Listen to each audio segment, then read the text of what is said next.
everybody. Welcome back to Down to Date. I have Taylor Nolan here with me. Yes. So excited to have you in the studio. Yeah. She also has her very own podcast. You want to give it a shout out? Yeah. The podcast is called Let's Talk About It with Taylor Nolan and discuss all kinds of taboo topics, but primarily sexual and mental health. Nice. Yeah. And we have a lot of questions today. The theme for today is fears. Yes. And there's a lot of fears when it comes to matters of the heart. Mm-hmm. I think just going through the past couple years of my life, the biggest fear I had was commitment. I was a huge commitment phobe. And I would only be in a relationship for a few months and I would just give up. And I think it was just the fear of taking the next step or maybe there's a lot of pressure around the next steps. Exactly. So when you get like your first fight, your first big fight, as opposed to going over that hump, you like put on the brakes and you're like, well, might as well jump ship because now it's getting to be too much. Yeah, which conflict is not necessarily a reason to break up with a relationship, because conflict can actually show you a lot of how you guys will manage things in the future. And it's really more important how you deal with the conflict than the fact that there's conflict. Exactly. It's so true. A quote that I recently have just grown to love is, it's not the situation that happens, it's how you react to the situation that defines you as a person. Yes. And hopefully you're responding and not reacting. Exactly. Yeah. Exactly. And one thing that I find with getting in an argument is responding out of like emotion or your opinion as opposed to actually what's factually happening. Yeah. And you know, there's gosh, I forget who this was. I think this was in grad school. Someone brought this up to me, where it was in any kind of like high emotional conflict situation, it's important to respond to emotion with emotion, to respond to logic with logic. If someone's coming from a place of emotion and you're responding to them from a place of logic, things are going to get misconstrued. That is my problem. That is my huge problem. Yeah. I feel like even when I'm like arguing with my sister, I'll be like, and A, B, and C. And she's just like, I feel like you're like a robot. And I'm called a robot a lot when it comes to arguments. Yeah. But I've since learned and like grown a lot with reacting emotionally or trying to pair emotionally. What's your advice for someone who is maybe more logical or maybe on the other side more emotional? Yeah, well, I think first is like taking that person where they're at. Like, it's going to be difficult to take someone who's in an emotional state, who maybe just wants their feelings to be heard, to hear a breakdown of why they're wrong and you're right. Right? So I think first reminding yourself of like, let me take them where they're at right now. But then also kind of, if it is super like highly emotional and there's a lot of reactivity going on, it's okay to like take a break and gather your thoughts and come back. But I mean, it can definitely be really difficult, because when you are coming to it from a place of logic, it requires you to be vulnerable to reach that emotion. Exactly. And sometimes there's those blocks up of like, no, I just want to talk about this logistically. And in that situation, sometimes you're being kind of objective and you're not really letting yourself be in it and you're not being vulnerable. Exactly. And oftentimes that person that is responding emotionally just wants to connect with you. They just want to feel what you're feeling too. Yes. You know? Yeah. And I think that's something that I've like really tried to learn recently. Because there is a lot of like I feel like I'm hitting like a dead end. Yeah. In arguments. That's the emotion and logic trying to talk to each other, and they don't speak the same language. No, they don't at all. Well, what about someone who's maybe more emotional, like understanding someone who is more logical, because there's the other side of that coin. Yeah, I think again, that first step, right, of like recognizing where that person's at, and again, taking a step back to say like, okay, hold on, let me gather my thoughts on this. Sometimes I think when you are the more emotional person in that kind of conflict, to clearly express what your need is. So to say, I'm feeling blank, I could really use blank. Yes. Like, I'm feeling very overwhelmed and sad right now. Can you just share this space with me? I agree with that. And I feel like a lot of arguments tend to be cryptic. Yeah. I mean, oftentimes, like, what you're arguing about is not really what you're arguing about. Exactly. It's like, I don't even know why I'm feeling this way. And I think something that I've learned to do is to say, I feel sad and I don't want to feel sad. I just do. Yeah. So help me not feel that way, because I don't want you to be making me feel sad either. Like, we're on the same page here. Yeah. We both don't want this. So, you know, trying to figure out like the intention, and also I would say intention is really important too. Super. Yeah. So understanding someone's intention If you're hurt by someone when their intention wasn't to hurt you, it leaves space for that kind of discussion to, you know. There's a lot I could say on that piece because in so many things, I think it's important to remember intention versus impact. Yes. And, you know, we could talk about apologies and all of that, but while your intention may not be to hurt someone else's feelings, the fact is that their feelings are now hurt. Yeah. And you don't only have to take responsibility for your intention, but you also have to take responsibility for your impact. And that doesn't necessarily mean, you know, taking back what you've said, but acknowledging and empathizing with your impact. Girl, ego gets in the way. Yeah, the ego gets in the way of that. And I have sometimes... I'm like, wait, we're talking about your ego? I sometimes have a little bit of an ego when it comes to... Because I feel like I don't get in an argument unless I'm pretty confident that I'm right. And I could be wrong. Like, believe me, that's the ego talking. Yeah. Well, it also sounds slightly like avoidance of vulnerability. Because if you're coming from a really logistical place and you're coming from a place of like, I'm not going to enter this unless I know I'm right, or like, I'm right, so I'm going to prove why I'm right. Yes. There's not that, there's no real ability there to actually connect. Mm-hmm. Right? True. Just like, and I always find that finding strength and vulnerability is something that I try to work on every single day. Yeah. Because that's the basis of connection, isn't it? Like being vulnerable. Yeah. And so that's something that I've also learned is that when you say, like, when you speak of your faults or speak of things that hurt you, I don't think it makes someone see you as like prey. Yeah, no. I think it makes people see you as like a relation. Like you can relate from that. People see them, they see the emotion in you as something they can relate to in themselves, and it makes them feel closer to you. It humanizes you. I would say, I mean, like in the episode that you did with me on my podcast, it was a while ago, but you were pretty vulnerable at times. And that's what the show does to you. Yes. I will say in the past couple years, I have become so much more vulnerable than I was in the beginning. Yeah, it's going on the show for a lot of people is the first time that they actually are in a situation where they are invited to talk about their feelings or even have an opportunity or a space to talk about their feelings. And that's part of why I think it's such a overwhelming experience. What's so jarring? Yeah. Because you're not used to people, I don't want to say caring, but it is like people are caring about that for creating the space. And that space I don't think is naturally created as often as it should be now. Yeah, and it's also, I mean, this, you know, kind of negative conception of talking about yourself and talking about your feelings, that you're being selfish or you're taking up too much space, whereas in such a specific closed environment like being on The Bachelor or Bachelor in Paradise, like they want to know all of it. Yeah, they're like, tell me all your feelings, feel all the feelings. Yep. You know, enjoy the roller coaster. Yeah. And that's what I've learned to do, is to enjoy the roller coaster of your emotions, because in order to really enjoy the ups, you have to fight through the downs. You can't selectively numb feelings. Exactly. Yeah. Well, I want to talk about your fears. Oh, yeah. And I know you recently went through a breakup. There's like a lot going on. So what is something that you're fearful, like moving into the future? I would say one of my big fears that I have to kind of fight against a little bit is like a fear of rejection. Yeah. And the main way that I find I cope and kind of reframe that fear is that not everyone's going to like you, and that's okay. You can't be everyone's type. Yeah. You can't. Like, not everyone is my cup of tea, and I'm not going to be everyone else's cup of tea. And I don't really want to be with someone else unless they want to drink my whole cup of tea. Hell yeah. Like, there should be no tea left in this cup. Exactly, right? Bring the whole kettle over. Yes. So how do you overcome like a fear of rejection? Because I feel like that's something that a lot of people can relate to. Yeah. Well, I mean, I'll share an experience I just had like this past week, literally like 2 days ago.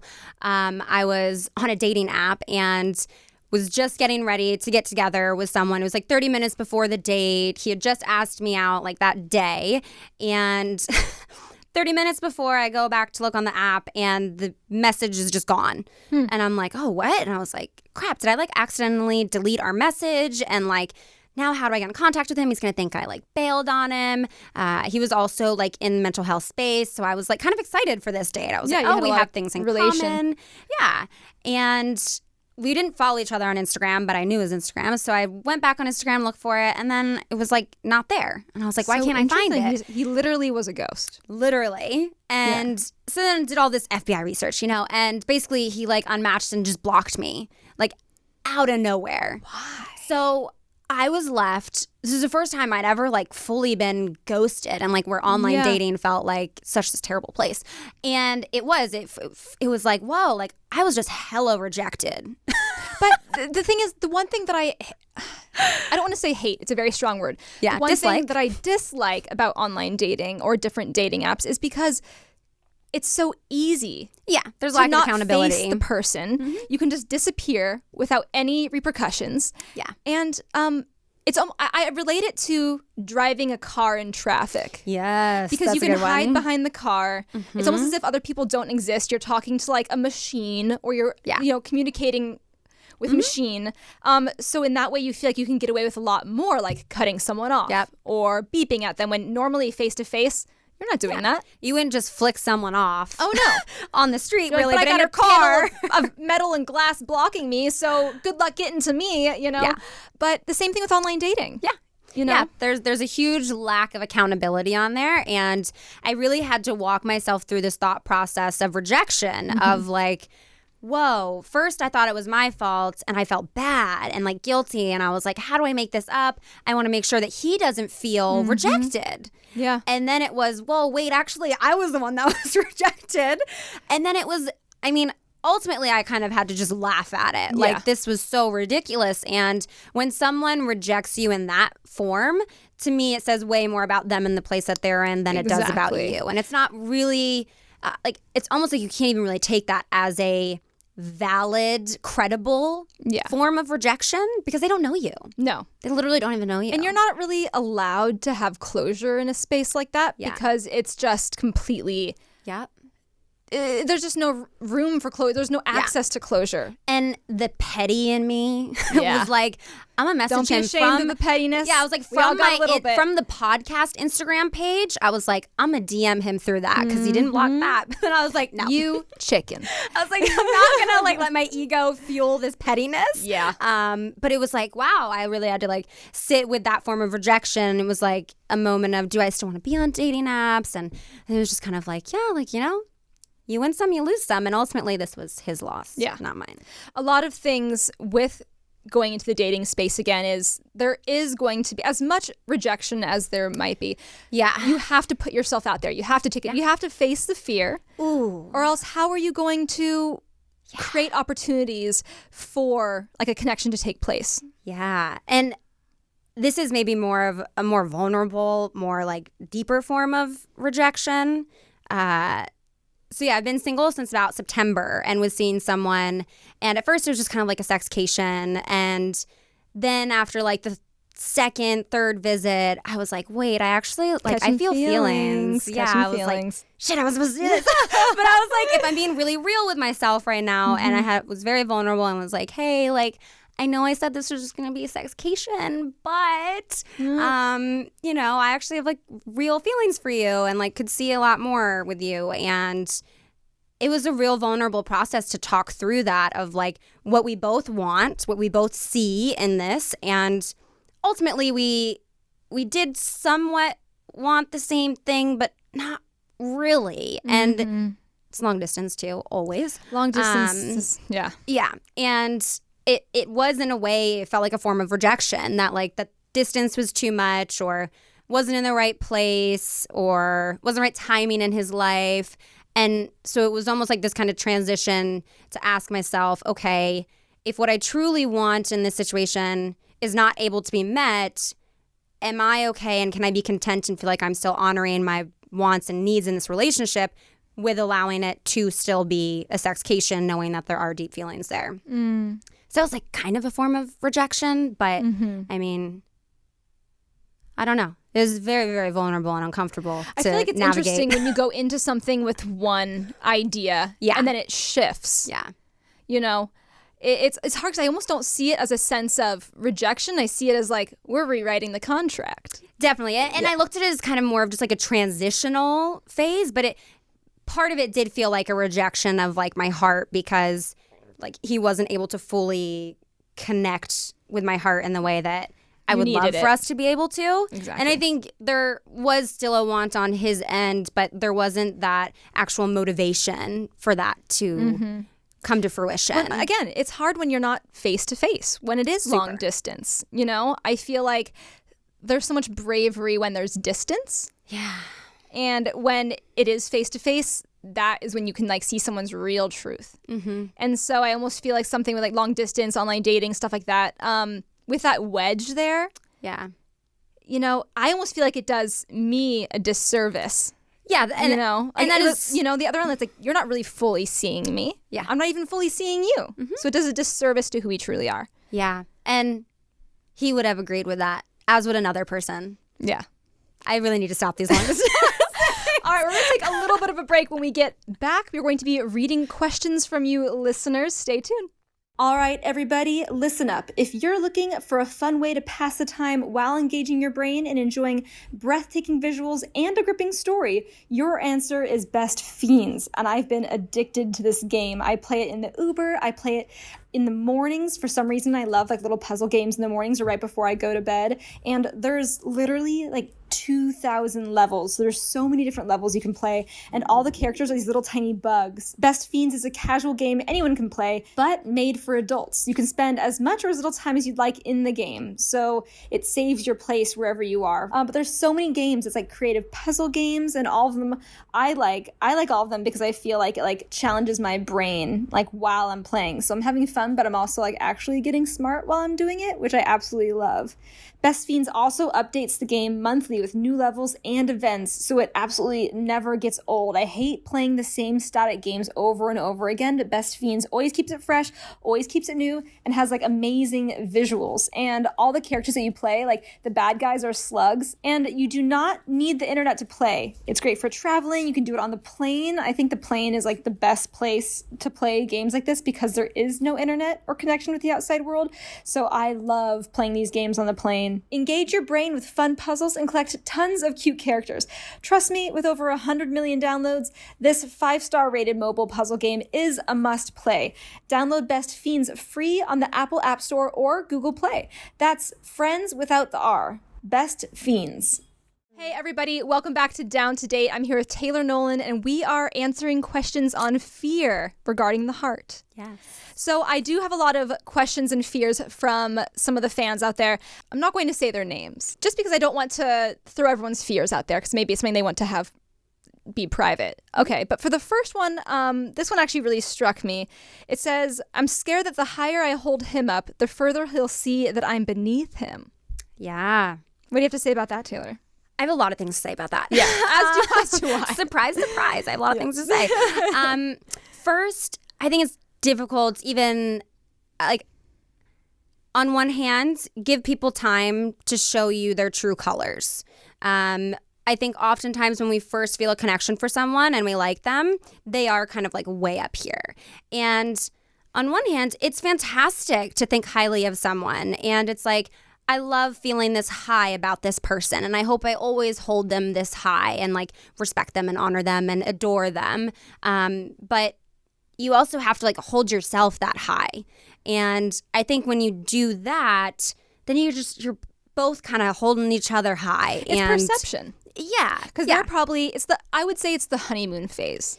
Yes. Because you put them on a pedestal, you have all these expectations, you're seeing the best of them, the excitement. But my favorite part about a relationship is when, you know, that pedestal gets kind of knocked down a bit and you see them for a real person. Yeah, when they're humanized. Exactly. And that's where you find, again, vulnerability. And that's where you find connection in the vulnerability with each other.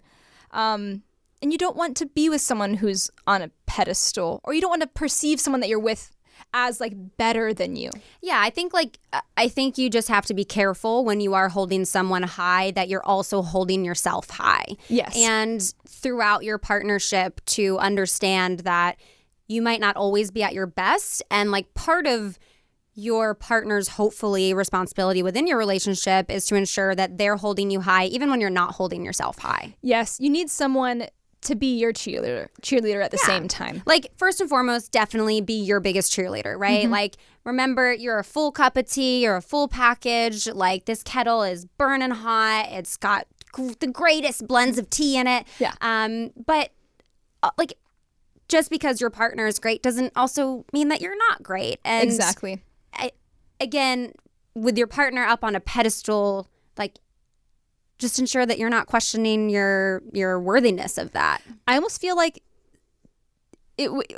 sometimes I get like this as well. If there's someone that I'm dating or someone that I'm interested in and I put them up on a pedestal, I'm almost so intimidated that I can't also, like, I can't be my full authentic self in front of them because it's like the fear of being like, oh dang, like, what do I even say?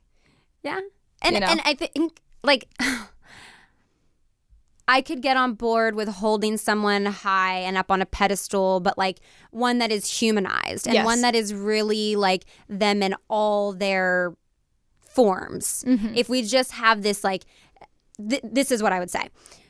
If this is their authentic self on a pedestal, great. I think you can run with that. If this is the image of them that you have projecting your own image, that you've created in your head of them, if that is the image that you're holding on a pedestal, that's where I think a lot of that intimidation comes in. That's where some of those insecurities and that fear comes in, and feeling like you're lower than that. Like, if you have given yourself time, because over time, people's true colors show. If you've given that time for their, like, true authentic selves to be seen in all their forms, in their faults and their struggles and their weaknesses and all those things, if you can still hold that high on a pedestal and hold that up, then I think that's like a really actual authentic connection that allows you to still show up and be vulnerable and be your full self, understanding that in your full package, in your cup of tea, you know, maybe you do have like a cat hair in there or something. I don't know. Yeah. I mean, also find relatability. Yeah. You know, and I think that's a great way to make someone more human, is to find something that you both you relate on, like, emotionally, vulnerably. You know, I like that. All right, here's another one: fears of investing in a relationship, then seeing personality changes. Am I gonna go first on this one? Hell yeah. Okay. Read it one more time. Fears of investing in a relationship, then seeing personality changes. So maybe the person isn't necessarily who you thought they were, or like who they are shifts. Yeah. So first I would ask yourself again, how long are we seeing this person before a form of commitment happens? But also knowing that when you do take that step of commitment, you're really taking this person where they're at. And, you know, I mean, you could be with someone for 5 years, they have a significant trauma in their life, their personality changes, they're going to be a different person.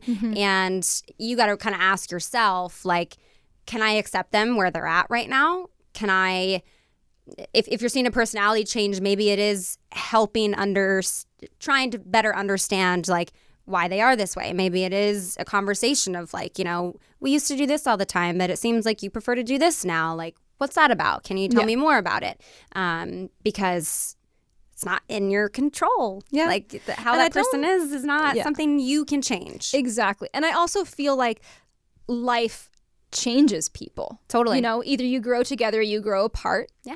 And, you know, people change within a day. They change within a week, a month. I'm definitely not the same person that I was a year ago. Yeah.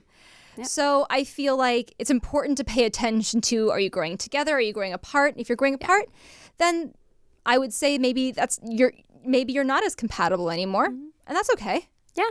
I mean, who you are literally changes every day. And in a committed relationship, even in a non-committed relationship, non-romantic relationship, hopefully you are getting to know whoever this person is in your life in a new way every day. And every conversation you have with them, that you're getting to know who they are today. So if there's a significant personality change, or you're just seeing parts of their personality that you haven't seen before, I would say try to be open to it. Try to understand it like you did in the beginning, pre-commitment. Because, and I would say in the beginning, you're probably more likely to want to alter. Yeah. Because it has like the excitement, you're still learning. So early love is more malleable. Yeah.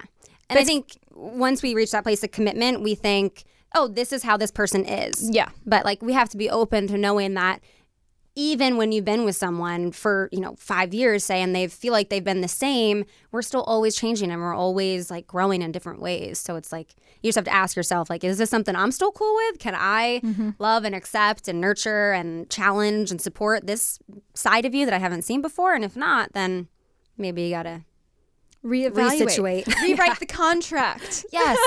Maybe there's a form of transition that happens. Right? All right. And so this one I feel like comes up a lot. Fear of getting my heart broken. Yeah. I mean, whenever you love, there's always a risk of getting your heart broken. Yeah.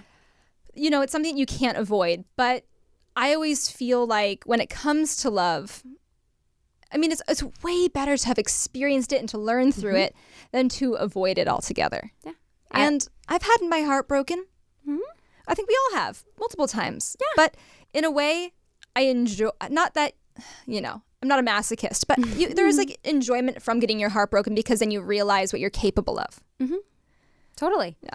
Yeah. I mean, I totally agree with everything you said. And I think something to tell yourself as you go into this and you're saying to yourself, I'm really scared of getting my heart broken. You will. Mm-hmm. That will happen. There is a risk that that's gonna happen. But you have to ask yourself, am I willing to take that risk? Do I want to experience X, Y, Z out of chance that I might get my heart broken? And if that's no, then you might not want it that bad. You might not be in a place of even being able to be open and vulnerable enough with yourself even to actually connect with someone and experience XYZ. Mm-hmm. I mean, all the best loves, you're falling. You might, when you fall and hit the ground, you might break. That's cool. Yeah. I'm really trying to solidify this metaphor. Yeah. I forget where I heard this, but I really like framing love as stepping into love. Because when we hear the phrase falling in love, it's like you have no control over it. There's the risk. And it's so emotionally reactive and it's so like this dramatic thing that we see in movies. And like, what if we actually just stepped into love with someone? If we said, wow, I feel this way. I see you as this and this and that. And like, I am going to really step into and experience these feelings with you. It's a more intentional step. Yeah. And I thought that was so beautiful. And I was like, I want to step into that because it's, I don't know, it feels more like a conscious, direct, intentional choice as opposed to this like, I have no control over my feelings and I'm just like falling in love with you. Right? That's the love that movies always depict. It's like, we're just going to go crazy. We're going to live fiercely and passionately, which is great. But I always feel like there's safety in the communication of what you want, what the other person wants. And it's not as fiery. It's not as romantic. But I think it can romantic. Still be. I think it can still be romantic. Not as just like throwing around, like, but I think communication is the best way to not soften the blow of breaking your heart, but at least you know where you stand and where the other person stands. Yeah. So. Yeah. And I would say too, as you go into that, like, yes, there is a chance that you will be heartbroken, but also you will be okay. Yeah. And for a few minutes, for a few months, for a few years, for however long, you might not be okay. Yeah. But that's also okay. It's okay not to be okay. You have friends and family to be there for you. I think it's important to know that the person you're in a relationship shouldn't be the only person you're in a relationship with. Yeah, 100%. Put energy and nurture other relationships around you and you're always going to be okay. Yeah. Well, on that note, Taylor, thank you so much for coming to the studio and talking about all the love things. Since you're recently single, I'm going to get you in here. I need a date. We're going to find you a match. A bearded man, please. Yes. So all men with beards, if you are listening, look at this lovely, lovely lady. DM. We're going to find it out. Yeah. Show me the beard. Right? Yeah. I like beards, like the scruffiness. Yeah. I need I have like Neanderthal in me and I'm like, give me a bearded man who can like build me a fire and like ravage me in the woods, but also has been to therapy and like can talk about his feelings. Yes, exactly. And likes cats. Is that too much to ask? Is that too much to ask? Reasonable, right? Well, thank you so much, Taylor, for coming in the Down to Date studio. Yeah, thanks for having me. Don't forget to rate, review, subscribe. Check out Taylor's podcast. Do you want to say that name and podcast again? Yes, you can check it out on any major podcast app. It's called Let's Talk About It with Taylor Nolan. All right. Well, thank you guys so much. See you next time.